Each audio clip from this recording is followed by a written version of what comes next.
Hi guys, right, I'm out on a walk today up at the beautiful lakes, as you've seen before on the video on the way in. I've been asked to do a video based on the Snugpak Underblanket, okay? I've been asked to see what sort of pack size it actually is. And it's not what you call all that huge, okay? It's probably the size, okay, of a medium to small sleeping bag. I'd say probably about a 2-season sleeping bag, okay? Now it does have some amazing capabilities of going down to some minus temperatures and things like that. Now I don't think I'm ever going to experience that, based just purely and simply as where I live. I mean, it gets cold, but I'm not going to be getting down to the minuses. I mean, today's a windy day, it's pretty cool.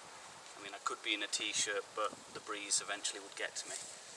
So I've just rigged up the tarp and hammock, and I will be rigging this up to show basically how it looks and how it wraps around you when you're actually in it, because I do think that makes a major difference, and it makes a whole lot of difference at night time when you're cuddled up in bed.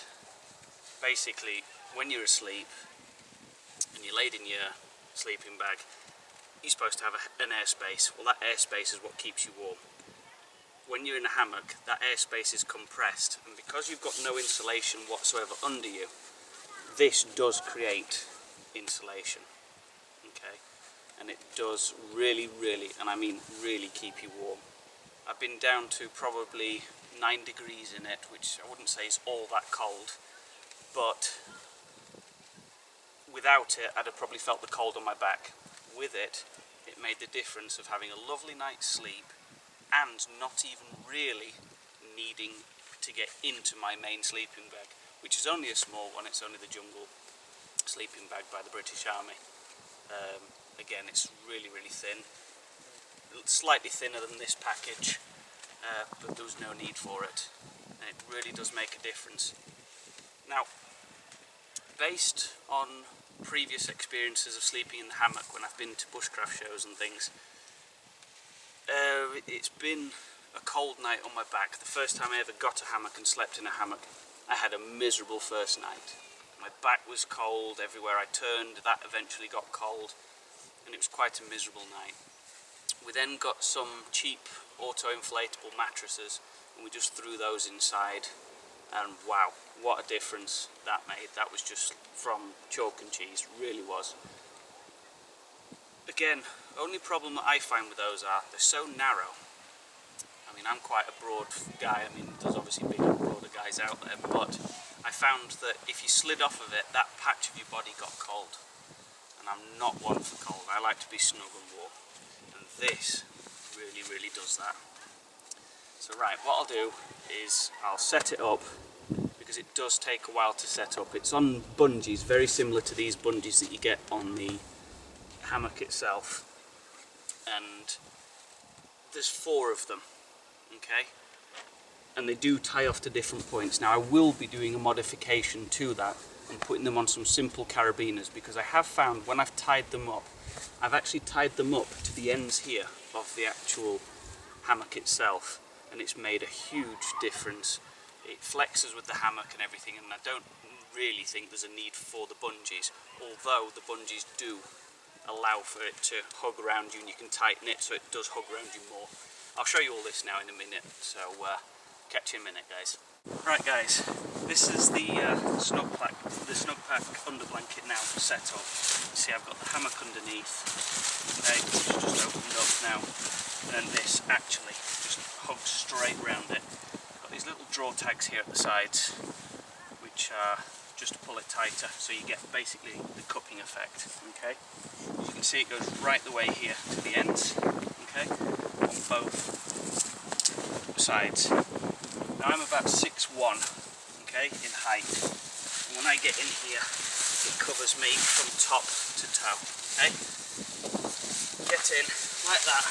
Once you're in, just pull that up and over you like that, and it's almost like having a sleeping bag on you. It happens on both sides. You just lay down in there, And as long as there's no wind or anything or cold air coming down on top of you, this thing itself can act as a sleeping bag. Now, I've been talking or messaging Luke from Outdoor Enthusiast 101, and I've been looking into the Snugpak clothing. I like the idea of the clothing, especially for here, not for more for the necessity of not needing a sleeping bag and just taking this. I noticed the clothing reduces down to a really, really small pack size, which I really like the idea of. Again, if you need to get up in the middle of the night, you can get up, go for a wee and you're still warm. Get back in the bed and you're lovely and warm again. And with this thing underneath, oh, what a difference it makes. Really does make a difference. And to have that freedom of being able to move, be warm, I'd like to try it out. So I'm going to save up and invest in the Snugpak jacket. I believe it's the softy, and the softy trousers. I need to have a look into them, but I will have a look in. Right, I'm just going to get out the hammock now, and I'll give you a quick run round of how the Snugpak fastens and why I want to modify it. You're given all of these. I don't know if you can see that there. You're given a hell of a lot of bungee cord. I mean, this stuff just goes on forever and ever. And I've just fastened it here on just some quick release knots around the edge of the actual line itself, okay, that fastens to the hammock.